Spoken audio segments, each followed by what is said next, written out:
Le Seigneur soit avec vous. Lecture de l'Évangile de Jésus-Christ selon saint Luc. En ce temps-là, parmi les disciples, le Seigneur en désigna encore 72, et il les envoya 2 par 2 en avant de lui, en toute ville et localité où lui-même allait se rendre.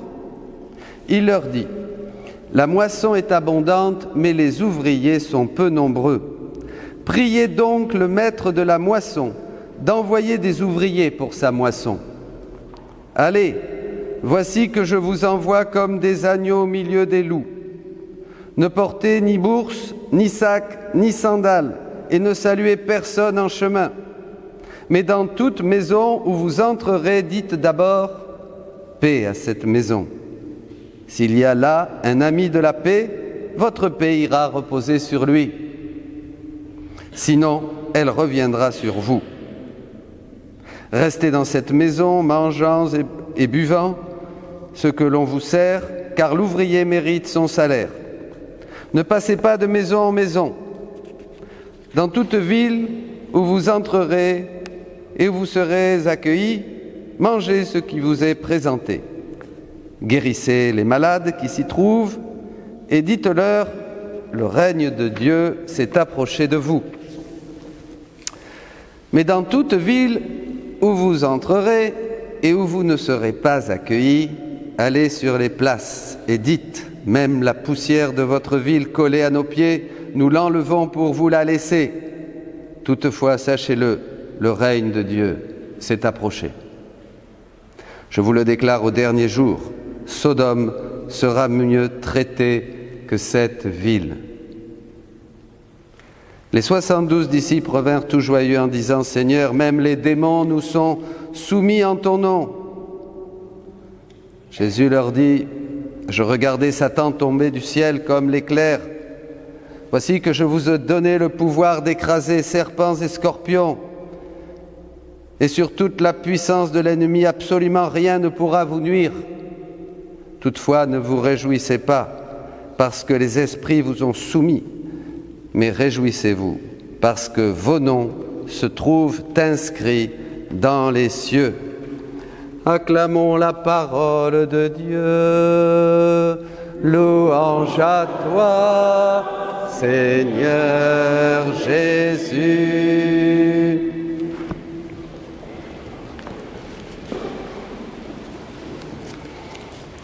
Voilà. Réjouissez-vous. Si la croix de notre Seigneur Jésus-Christ est votre fierté, alors là on peut se réjouir, comme dit Isaïe. Sinon, il vaut mieux pas se réjouir. Parce que se réjouir seulement des choses du monde est fatal pour l'homme. Il faut se réjouir dans le Seigneur. C'est un fruit du Saint-Esprit, la joie. Cet évangile, mes amis, est un vrai traité pour les missionnaires, mais aussi pour ceux qui accueillent la parole de Dieu. C'est très important tout ce que Jésus nous partage aujourd'hui. C'est fondamental même. Bien sûr, les prédicateurs, ceux qui annoncent le Seigneur dans la puissance de l'Esprit, comme dit saint Paul, c'est-à-dire en laissant vraiment la parole de Dieu agir en eux d'abord et dans le cœur des autres, ceux qui l'accueillent, on est envoyés comme des brebis au milieu des loups. Le pape disait aujourd'hui, il y a quelques jours, qu'il faut vraiment du courage pour annoncer la parole de Dieu, surtout aujourd'hui, surtout en France, surtout en Europe. C'est pas facile. Et ceux qui annoncent la parole de Dieu, les prédicateurs, ce sont des vases d'argile, fragiles. Et souvent, on reçoit des coups de tous les côtés pour nous faire taire, parce qu'en fait, le démon est furieux. Vous savez, le démon ne supporte pas les prédicateurs, parce que les prédicateurs, quand on annonce la parole de Dieu, on entre direct dans les voies de l'ennemi. On le fout en l'air, vous comprenez ? On le fout en l'air, on lui donne des coups, parce qu'on agit directement avec la puissance même de Dieu qui sort comme un boomerang, voyez, de nos bouches pour toucher vos cœurs. Mais si le cœur est fermé, boum, ça fait rien. Mais si le cœur est ouvert, ce sont des vies transformées. Mais cette puissance, comme dit l'apôtre Paul, on la porte dans des vases d'argile. C'est-à-dire une mauvaise nouvelle juste avant de prêcher, quelqu'un, ou encore un coup à droite, un coup à gauche, du malin qui se sert de toutes les circonstances possibles pour te faire taire, et boum, on est dégommé. Parce qu'on est fragile. Quand il y a de la puissance, c'est Dieu. Celui qui parle, c'est le petit âne qui porte Jésus et le fait entrer à Jérusalem. C'est pour ça qu'on a besoin de vous.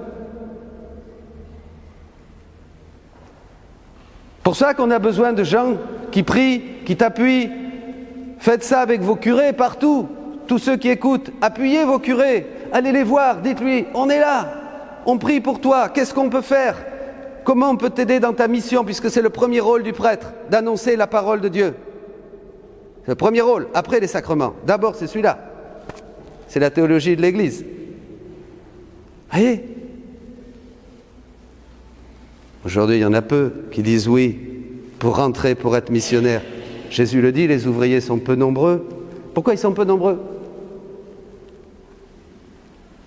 Parce qu'aujourd'hui, s'accomplit ce qu'a dit le Christ. Dans les derniers temps, l'amour d'un grand nombre va se refroidir. Vous vous rappelez? L'amour d'un grand nombre va se refroidir. Et oui, Jésus l'a dit. Aujourd'hui, les gens sont froids. Il n'y a pas d'amour de Dieu, amour de Jésus. Pour être missionnaire, comme dit le pape Benoît XVI, comme il disait, il faut être amoureux du Christ. Comme un homme va parler de sa femme parce qu'il l'aime, comme un mari va parler, une femme va parler de son mari parce qu'elle l'aime.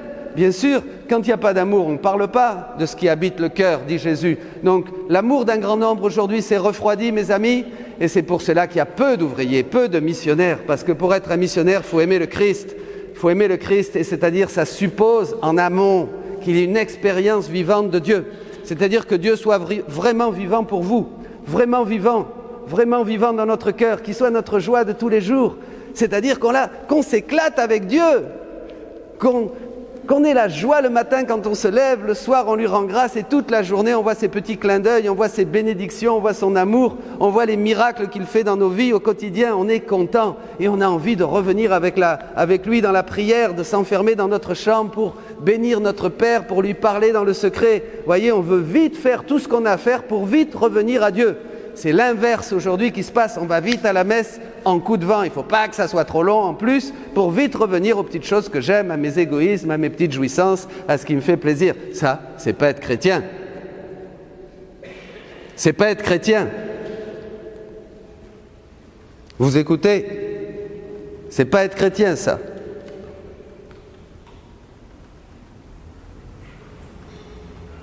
Donc, il n'y a pas de missionnaire. Il n'y a pas. Et le pape dit qu'il faut beaucoup de courage. La semaine dernière, il a parlé. Il faut beaucoup de courage. Pauvre Jésus, non? Pauvre Jésus. Les gens s'en foutent de Jésus aujourd'hui. Encore, ça serait ceux qui sont dehors, c'est bien. Mais ici, dans nos églises, dans nos paroisses, dans nos mouvements, qui c'est qui va dire « j'aime le Christ » ? Qui c'est qui va dire « je lui donne ma vie » ? Qui c'est qui va se lever ? Combien on a ici qui sont capables de se lever, de dire « moi, je défendrai le Christ et je vais parler de lui jusqu'à la fin de mes jours », me moquant des persécutions, me moquant du qu'en dira-t-on ?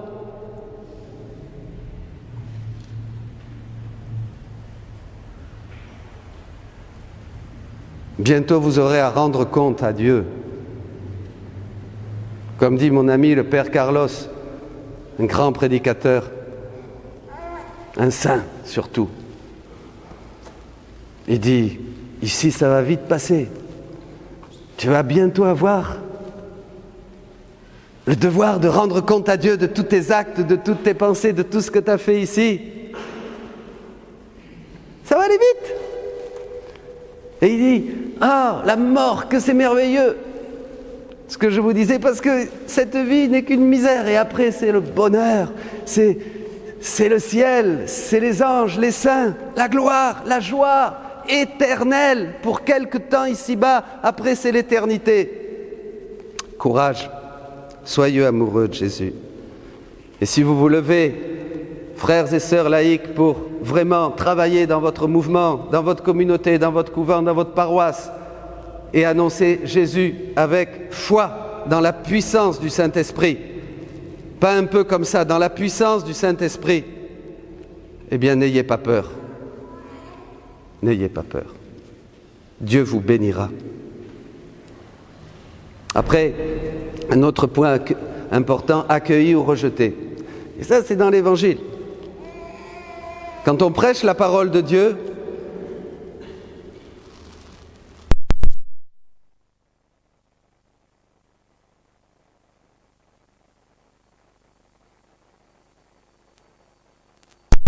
comme dit ici Jésus, quelquefois on est accueilli, quelquefois on est rejeté. Quelquefois tu donnes la paix aux gens, mais ils n'en veulent pas de ta paix. Ils ne veulent pas de la parole que tu annonces. Ils aimeraient que tu leur racontes ce qu'ils aimeraient entendre.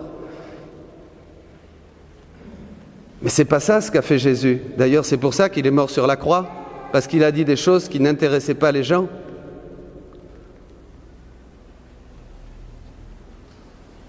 Il est mort pour témoigner de la vérité. Combien il y a eu de martyrs, combien il y a eu d'hommes et de femmes de Dieu qui ont prêché la parole et qu'on a amenés aux tribunaux, dont on s'est moqué, qu'on a même été jusqu'à tuer. Est-ce que vous êtes prêts à défendre le Christ?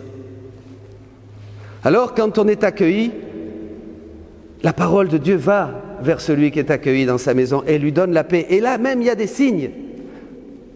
Je me souviens, dans les grandes missions, c'était incroyable les signes. C'était 1000, 2000, 3000, 5000, des gens qui se levaient. Hier, je disais, cette femme à Guadalajara qui s'est levée de sa chaise roulante et qui s'est mise à marcher en pleurant et qui est venue témoigner quand je lui ai dit « Au nom de Jésus, lève-toi et marche !» Ce petit plein de cancer dont le diagnostic était la mort, qui a été guéri instantanément, quand moi j'avais même pas envie de prier pour lui parce que j'étais fatigué après 2 heures, 3 heures de mission. J'ai dit à la maman, écoutez, non, laissez-moi là, maintenant je me repose. Bon, elle insistait, mais mon fils il est malade et tout. Alors j'ai dit, bon, au nom de Jésus, là, Seigneur, touche cet enfant, guéris son cancer. Il avait la gorge pleine de cancer comme ça, guéri instantanément. Les docteurs étaient comme ça, extraordinaire. Cet ami prêtre qui m'a raconté qu'il lui appelle, il appelle une femme séquestrant, ils prennent ses enfants, kidnappés, son fils et sa fille. Il l'appelle, lui dit, on veut 1 million. Une femme de Dieu qui vit dans la prière, elle dit, avec moi vous n'aurez rien. D'abord, je n'ai pas l'argent, mais vous allez me ramener mes enfants devant chez moi. Vieille, il dit, pour qui tu te prends et tout ça? On va les tuer tes enfants, ils vont passer à la moulinette. Elle a son fils, maman ne lâche pas, on est là, on a confiance en Dieu, on prie. Vraiment, vous savez, des gens, des cathos, vraiment dans la prière, des saints. Eh bien, on va te les ramener tes enfants. Ils ont ramené les enfants devant la maison pour les tuer. Ils étaient 5 ou 6, tous armés. À ce moment-là, ils ont laissé tomber leurs fusils et ils sont tous partis en courant.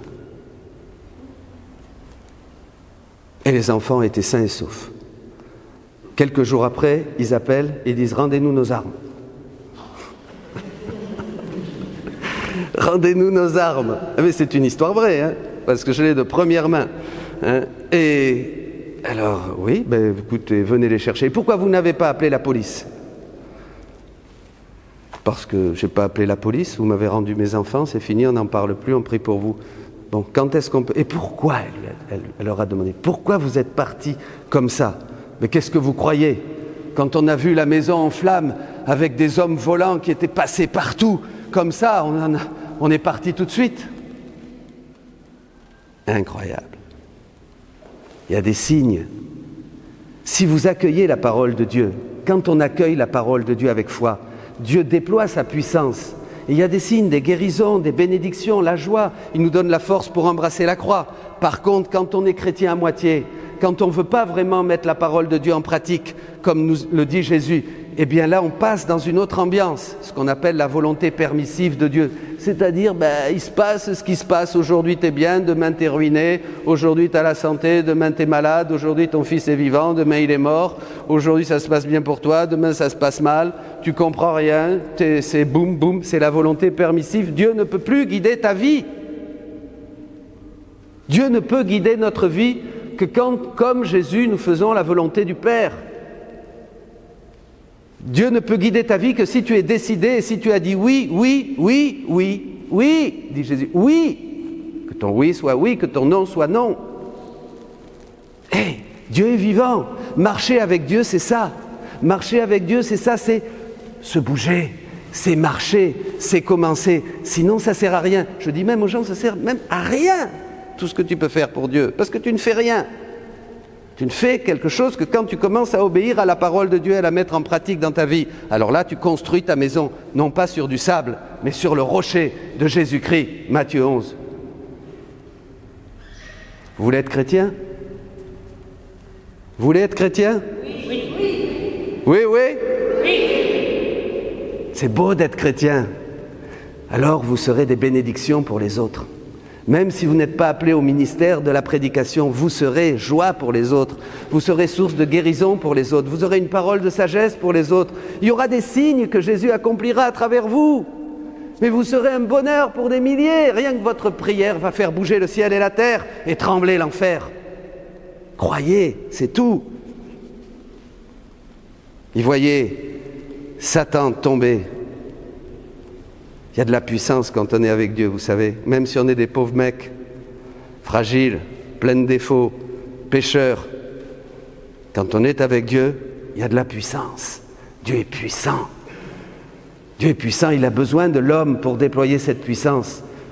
Maintenant qu'il n'est plus là, qu'il est mort, il est ressuscité, il veut que la puissance, sa puissance se déploie à toi, à travers tes yeux, ta bouche, tes mains, ta prière, ton cœur.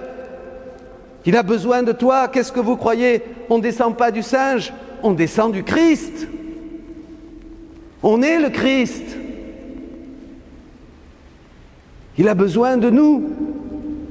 Alors il nous donne la puissance. Et les disciples, ils revenaient tout joyeux. C'est vrai, dans les missions, vous savez, quelquefois, quand il y avait des grandes assemblées, tu trembles. Et mon Dieu, est-ce que ça va marcher ? Est-ce qu'il va y avoir des miracles ? Parce que les signes confirment la parole de Dieu, c'est toujours bien d'en avoir. Bon, quand il y en a beaucoup de gens, le Seigneur fait toujours beaucoup de choses. Là, t'as pas... Vous voyez, mais t'attends quand même. Alors, mais j'ai dit, Seigneur, est-ce que ça va marcher ? Et puis le Seigneur bénit toujours. Et là, il y a un danger. Là, je parle aux prédicateurs, à ceux qui parlent, aux prêtres, à nous. Dieu veut nous donner de la puissance. Quand vraiment on a la foi, notre ministère de prédication devient, comme dit saint Paul, pas de blablabla, mais une manifestation, dit-il, d'esprit et de puissance. La parole pénètre les cœurs, transforme les vies, touche les uns, touche les autres. J'ai vu des gens retournés, des gens transformés, des gens libérés. Je pourrais écrire un livre, libérés de toutes sortes de choses. C'est incroyable. Surtout dans les pays où les gens sont disposés dans leur cœur, où ils sont petits, où ils accueillent. Dans nos pays occidentaux, le problème c'est ça, c'est l'orgueil et la raison. C'est pas pour moi. Ou j'aimerais qu'on me parle de ça. Ou j'aimerais qu'on me parle de ça. Vous savez, ici, le français, il est difficile. Oh, ça lui plaît pas ça. Eh bien, il va à une autre paroisse. Hein ? Ah, c'est comme ça ici. Il faut surtout qu'on me dise ce que j'aime entendre. Oui, mais c'est pas vrai, ça va. C'est pas Jésus ça. Oh, Jésus, il n'est pas venu pour te dire ce que tu as envie d'entendre, il est venu pour mettre le doigt sur ton péché, sur ton orgueil, sur ta bêtise, sur ton manque de foi, sur ton incrédulité, et que tu changes. Pourquoi ? Parce qu'il t'aime. Il t'aime. Et il sait que si tu ne fais pas ça, ma cache después. C'est fini, tu perds ton temps. Tu as foutu ta vie en l'air, tu comprends ? C'est grave. C'est comme un papa, comme une maman. Il ne veut pas que son petit mette les doigts dans la prise électrique ou qu'il se brûle. Ou il fait attention, il l'aime, il veut l'embrasser. Dieu nous veut dans ses bras parce qu'il nous aime. Pas pour rire qu'il est mort sur la croix, dit-il à Sainte Catherine de Sienne. Alors, je reviens, je termine sur ce point pour les prédicateurs. Il y a de la puissance. Ça, c'est vrai. Les gens aiment la parole de Dieu. Ceux qui accueillent, ils sont bénis et ils disent « Encore, Père, c'est super, plus, on veut plus, on veut plus ». Ceux qui n'accueillent pas, ils disent non, tais-toi. Ça les gêne même. Ça gêne même certains qu'on prêche à la caméra. Mais ça touche des milliers de gens. Au moment où je me suis dit, attends, peut-être ça gêne, il faudrait être... Ah, c'était le malin qui voulait m'avoir. Des milliers. Rien ne fera taire Dieu. Mais pour les prédicateurs, il y a cette puissance. Mais s'il n'y a pas l'amour, c'est foutu aussi. Notre danger, c'est de prêcher, c'est d'avoir des résultats, c'est de s'y croire, c'est de devenir un peu la vedette, vous voyez ? Que Dieu me garde de ça, parce qu'à la fin de ma vie, quand j'arriverai, il me dira « Je ne te connais pas ?» Je dis « Mais Seigneur, j'ai prêché, j'étais avec toi, j'ai fait de la vidéo, j'ai fait ceci, j'ai fait cela. » Je ne te connais pas. Et ça sera foutu pour moi. Il faut l'amour. Et ça, l'amour, il faut se mettre à genoux. Il faut accepter la croix. Et je vous demande de prier pour moi. Là, je le demande à tout le monde. J'ai besoin de vos prières. Parce que je suis aussi un pauvre mec. Vous comprenez ? J'ai besoin que des gens m'aident. Et je le disais à mes paroissiens, c'est grâce à vous ici à Saint-Sié que le ministère de la parole, on disait à Jésus, est-ce qu'il peut sortir quelque chose de bon de Nazareth ? Eh bien, d'ici, il est sorti quelque chose de bon, la parole de Dieu. Peu importe le vase, que ce soit Paul, Dominique, François, Michel ou un autre, on s'en fout. La parole de Dieu, c'est ça que vous devez protéger. Vous devez protéger un ministère. Vous faites partie de ce ministère, puisque Dieu, dans sa sagesse, a décidé que ça se passe comme ça. Donc il faut des priants, il faut des gens qui prient, le rosaire, le chapelet, qui se confessent, qui appuient, qui prennent des initiatives pour protéger quelque chose dont les autres ont besoin. Parce que grâce à vous, ici, il y a des conversions, il y a des guérisons, il y a des vies transformées, il y a des jeunes qui sont sauvés, il y a des couples qui se rétablissent, qui s'aiment de nouveau. On est tous un corps, on est tous ensemble. C'est pour cela, la puissance, elle y est peut-être parce que c'est la puissance de Dieu, et Dieu est bon, il est fidèle. Mais il faut de l'amour aussi. Il faut l'amour pour ceux qui travaillent. Et là, je vous le demande. J'aimerais moi aussi que mon nom soit inscrit dans les cieux, avec tous les vôtres. Amen. Je vous envoie comme des brebis au milieu des loups. Je vous envoie comme des brebis, je serai toujours avec vous. Je vous envoie comme des brebis au milieu des loups. Je vous envoie comme des brebis, je serai toujours avec vous.